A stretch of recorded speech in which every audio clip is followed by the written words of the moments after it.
Mayowa, are you truly in love with my daughter? Gbogbo nǹkan tí mo ní láyé yìí ni mo fi nífẹ̀ẹ́. Truly love. Obi, Labisi. Gbọ́ kò ní pàkọ́ ẹ̀. Tóbìnrin bá ti fọwọ́ rin ọkùnrin ní pàkọ́ báyìí, ó reset brain ẹni ṣùjọ́ kó bá mi sọ̀rọ̀ directly. Ṣé lóòótọ́ lo nífẹ̀ẹ́ ọmọ mi? Kí ni wọ́n wá sọ fún mi? Mi ò fún lẹ́sẹ̀ kankan, sister. Ó dáa tó ṣe fall in love. But what? Mo náà ti fall in love. Kí ni bọ̀ tí wá láàrin love tí wọ́n ti ní síra wọn? Kí ni mo lè máa ṣe báyìí? Very good. Obi àtorógbó ni. Màmá jẹ́ obi. Wàá fi sórí tàbí kó kì í bọ́ òdì. 5,000 naira tó bá mi kó nínú mọ́tò nígbà tí mo ní kó bá mi gbóúnjẹ síbẹ̀ kọ́. Ẹ kàn ní kí n gbóúnjẹ síbẹ̀ mú gbóúnjẹ síbẹ̀ mi ò kówó. O máa. Mi mọ̀ bóyá ẹ understand nǹkan tí mò ń sọ ni.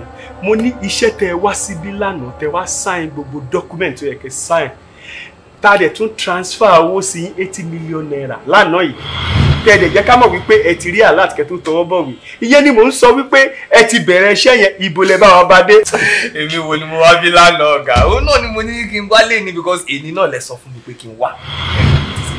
Ká lè tètè ṣe àwọn nǹkan tá a máa ṣe. Ká bẹ̀rẹ̀ iṣẹ́ dẹ̀ tètè parí. Stop that. Ṣé wà all right?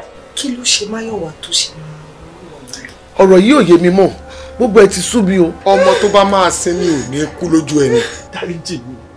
Ayé mi ò ní túmọ̀ ṣàánú mi. Obi by Máyọ̀wá. Tá bá sọ abẹ̀bẹ̀ sókè ní ìgbà ibi pẹlẹbẹ náà ló ṣe máa fi sílẹ̀. Ṣóyè mi Ọlábísí mi ò ready láti dáríjì. I am not ready. Ta ló wá sọ pé ó lè ṣẹ́yún náà? Ṣé ìwọ náà dẹ̀gbà láti ṣẹ́yún?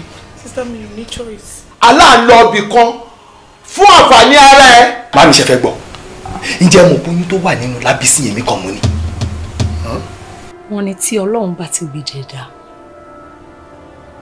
Kí lolúwa ẹ̀ tún bínú fún?